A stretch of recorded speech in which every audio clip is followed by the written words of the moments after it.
Musa led his nation out of the city of the Pharaoh in the dark of the night, and they fled towards the Red Sea. In the morning, the Pharaoh woke up and he saw they were all gone, and he was incensed. And with his army of horses and chariots and weapons and well-trained soldiers, he raced after them. And the children of Israel, they got to the banks of the Red Sea, and they looked around, and all they could see was this cloud of dust as the Pharaoh's army bore down upon them. And at that moment, the children of Israel, they lost faith. This ragtag group of unarmed slaves lost faith. And they said to Musa, Musa, we're going to be caught, we're overtaken, we're going to be destroyed, and we have nowhere to go.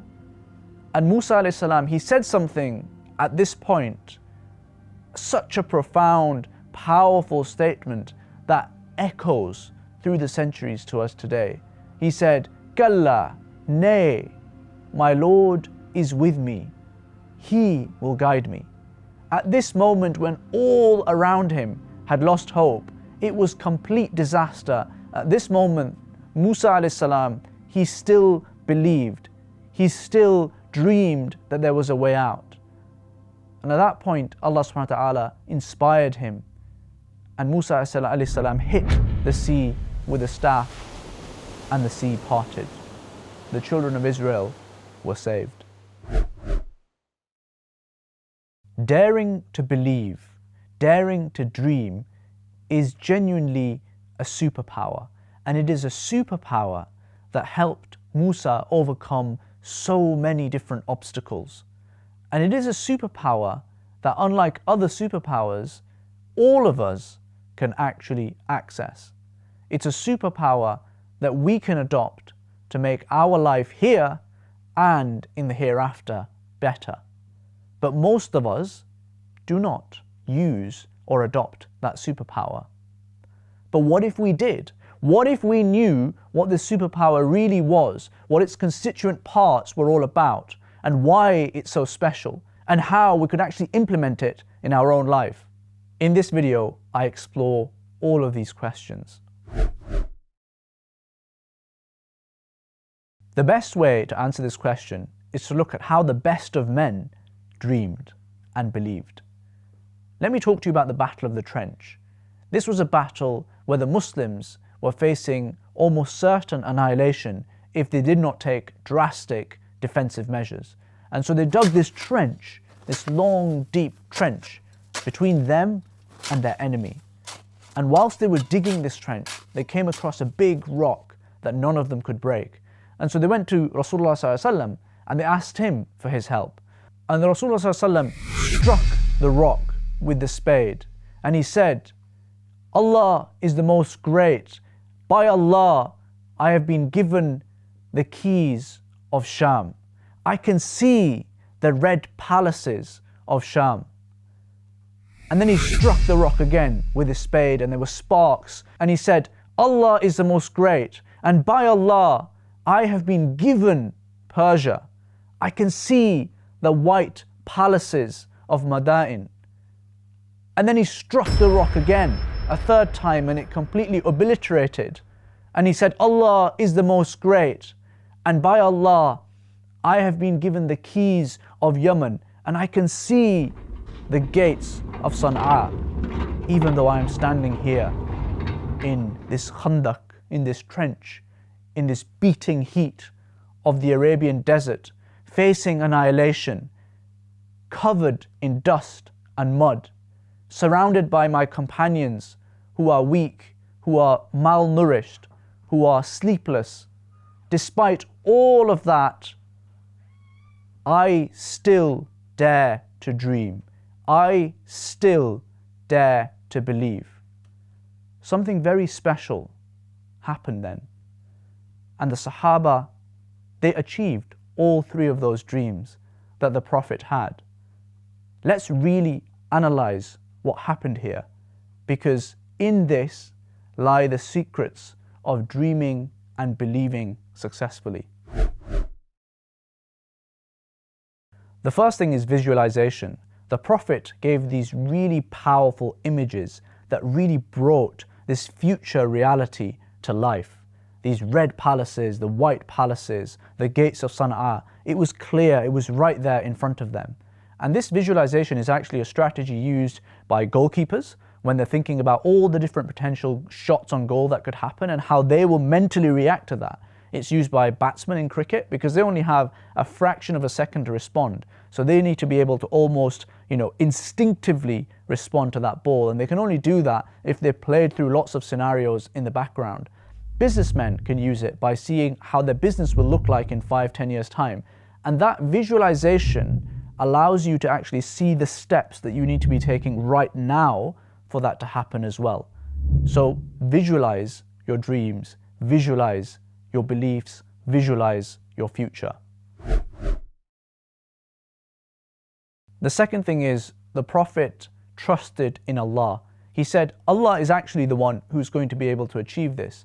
Allah is the most great, the most powerful, the one who's able to do everything. He is the one who's going to deliver us to this dream.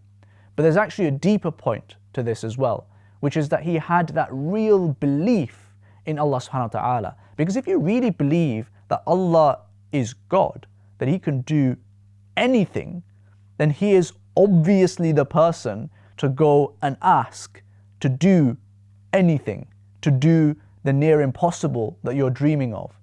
And Prophet ﷺ, he used to cry in the night in tahajjud for his dreams, for his ummah, for his beliefs. And we need to do that as well. We need to have that belief in Allah that He can do anything and everything. The third thing is that dreaming is not idle daydreaming. It is tied to hard work. The very act of the dream that the Prophet was seeing was tied to that action of hitting the rock, of doing that hard work in the here and the now. The whole point of the dream is to be able to bring it back to the present. The final thing that we can learn is just the sheer scale of this dream. Prophet ﷺ was not seeing us conquer one place that seemed impossible to conquer, but all of these 3 places. These were really big dreams to have, especially given the context where he was standing in that mud, in that trench. And yet he had that vastness of the dream. And you need that in order to be able to really push yourself to the next level. So to recap then, to dream and believe properly like Prophet ﷺ did, you need to have visualization. You need to have trust in Allah subhanahu wa ta'ala. You need to have real hard work combined with that belief. And then finally, you need to have a dream that is vast in scale. Why is dreaming and believing a thing? Why do we care about it?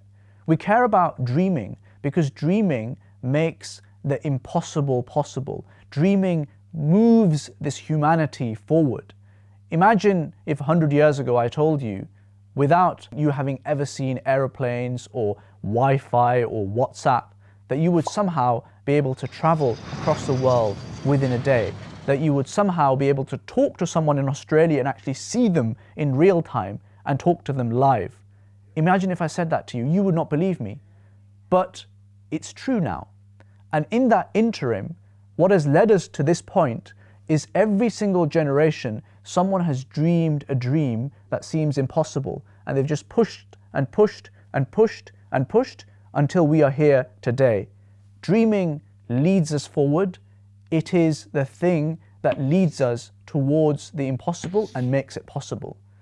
And belief, on the other hand, is the thing that gives us that drive, that conviction to hang on and overcome hardship in that process. It's a thing that gave Muhammad al-Fatih the ability to keep on trying to conquer Constantinople until he did it. Because he believed in the hadith of the Prophet that Constantinople was one day going to fall. He really believed it, and he stuck at it as a result. So how can we start dreaming and believing in our own lives? The first thing is you need to come up with a dream. Think of a big problem that is facing this world, that is facing the ummah, that is facing humanity at large. There you have fertile ground to be able to solve something. Imagine a dream like solving climate change. Imagine a dream like bringing the Muslim community back to even keel. Imagine a dream such as solving COVID, for example. These are big dreams. And then you need to really think about how you can apply yourself to this particular dream. What do you bring to the table? And you need to at least have some kind of really basic, practical first steps that you can take to actually deliver on that as well. So pick a dream that makes sense for you to work on. The second thing that you need to do is beg Allah subhanahu wa ta'ala for that dream to come true. You need to see it, and you need to believe it, and you need to ask Allah subhanahu wa ta'ala. The third thing that you need to do is really visualize and explore the future. See your dream in 5-10 years' time. What does that look like? And really live in that future until it becomes a reality for you, until you know that this is a path that you need to traverse. When you start seeing those milestones that you've already visualized come by, it becomes commonplace for you to go down that dream, down that path that others have not taken. And then the final thing that you need to do is work hard and just stick at it. Our religion is a religion of dreamers and believers. We need to be a nation that truly believes in things and really sticks at things and dreams about things that make the impossible possible. There are many, many big problems that are facing the world and Muslims today. Pick one of them and get started. We are a nation of dreamers.